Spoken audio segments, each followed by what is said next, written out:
नमस्कार। डॉक्टर इंदु शर्मा का सनातन धर्म के प्रेमियों और महान भारतीय दर्शन को जानने की इच्छुक सभी स्वर कथा चैनल के श्रोताओं को श्रद्धेय नमन और स्वागत।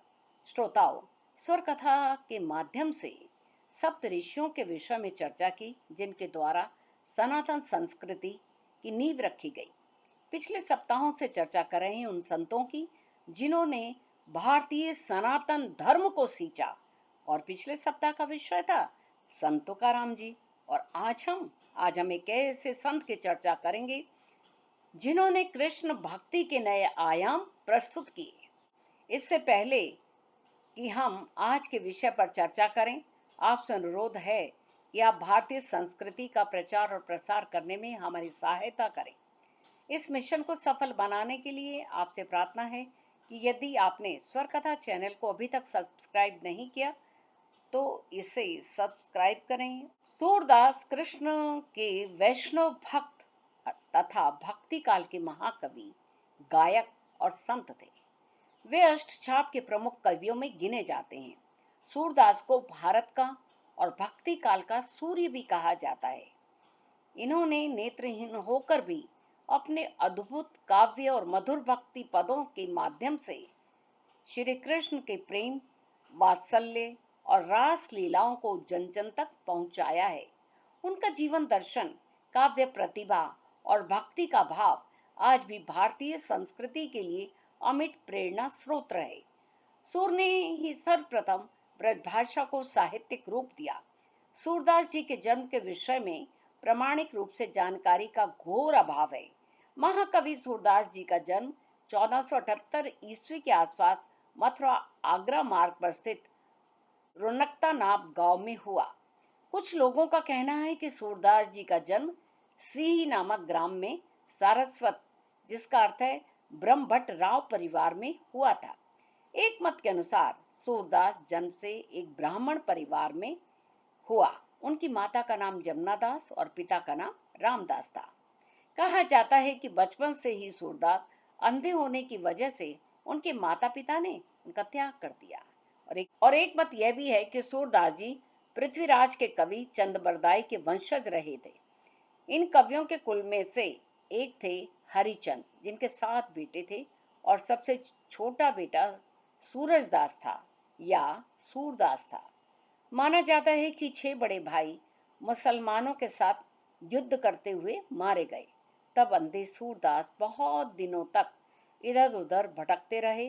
भटकते हुए वो एक कुएं में गिर गए और 6 दिनों तक वहीं पड़े रहे। इस दौरान उन्होंने भक्ति भावना से सिर्फ भगवान श्री कृष्ण को पुकारा और 7वें दिनों में भगवान श्री कृष्ण ने उन्हें दर्शन दिए। सूरदास ने उनसे मांगा कि जिन आंखों से उन्होंने अपने भगवान को देखा है, वे आंखें अब और कुछ ना देख पाए। श्री कृष्ण ने उन्हें कुएं से निकालते हुए उनकी आंखें सदा के लिए बंद कर दी।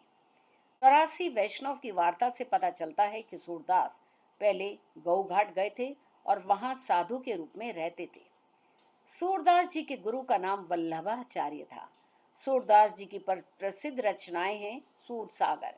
इसे कृष्ण भक्ति साहित्य का अमूल्य ग्रंथ माना जाता है। यह सूरदास की सबसे प्रसिद्ध कृति है, जिसमें श्री कृष्ण की बाल लीलाओं, रास लीलाओं, भक्ति भाव का अत्यंत सुंदर और भावपूर्ण वर्णन मिलता है। सूर सारावली, इस कृति में सूरदास जी ने सृष्टि की रचना, भगवान की महिमा और भक्ति मार्ग का दार्शनिक चित्रण प्रस्तुत किया है। इसमें 118 कविताओं का संग्रह है। साहित्य लहरी, इसमें भक्ति, नीति और जीवन दर्शन के पद शामिल हैं। इसमें सूरदास ने भक्ति और ज्ञान दोनों का संतुलित स्वरूप प्रस्तुत किया है। सूरदास जी की अन्य प्रचलित रचनाएं हैं ब्याहलो।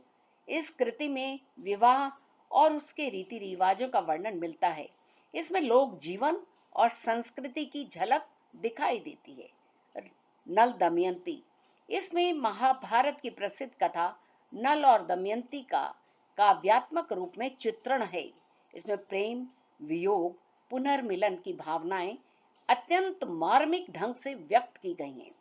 सूरदास जी को अपनी लेखनी में बाल कृष्ण की लीलाओं का वर्णन, कृष्ण की माखन चोरी की लीलाएं, गोपियों के साथ रास लीला, राधा कृष्ण की प्रेम का मार्मिक चित्रण, गहरी भक्ति, आध्यात्मिक भाव का सुंदर प्रस्तुतिकरण किया गया है।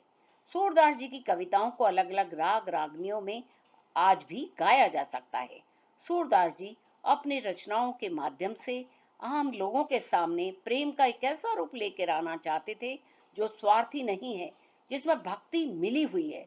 उनका मानना है कि आपका आराध्य आपके लिए कुछ भी हो सकता है, अगर आप उसे सच्चे तरीके से प्रेम और भक्ति करते हैं तो।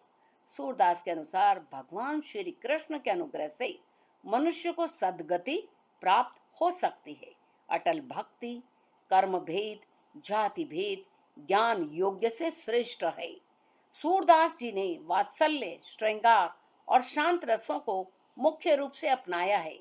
सूरदास जी ने अपनी कल्पना और प्रतिभा के सहारे कृष्ण के बाल्य रूप का अति सुंदर, सरस, सजीव और मनोवैज्ञानिक वर्णन किया है। सूरदास जी ने विनय के पद भी रचे हैं, जिसमें उनकी दास्य भावना कहीं कहीं तुलसीदास जी से भी आगे बढ़ जाती है। उन्होंने अपनी कई रचनाओं में लिखा है कि वे अपने आप को भाग्यशाली मानेंगे अगर उन्हें कृष्ण के चरणों की धूल मिल जाती है, या वह वृंदावन की नदी के तट पर बसना चाहते हैं ताकि वे कृष्ण की लीलाओं को हर रोज अपनी आंखों के सामने देख सकें। उनके जन्म के समान उनके मृत्यु के कारण और वर्ष पर विद्वानों के बीच मतभेद है, क्योंकि उपलब्ध संदर्भों के अनुसार सूरदास जी का निधन 1583 ईस्वी में मथुरा के निकट परसोली नामक गांव में हुआ था। यह गांव उनका अंतिम निवास स्थान था। उनकी मृत्यु स्वाभाविक थी, क्योंकि उनकी उम्र 100 वर्ष से अधिक थी। तो आज बस केवल इतना ही। अगले एपिसोड में कुछ संतों के विषय में चर्चा करेंगे, जिन्होंने भारतीय मानस पर अपने विचारों की अमिट छाप छोड़ी है। तो तब तक के लिए मुझे आज्ञा दीजिए। आप सभी का स्वर कथा चैनल से जुड़ने के लिए अतिशय धन्यवाद।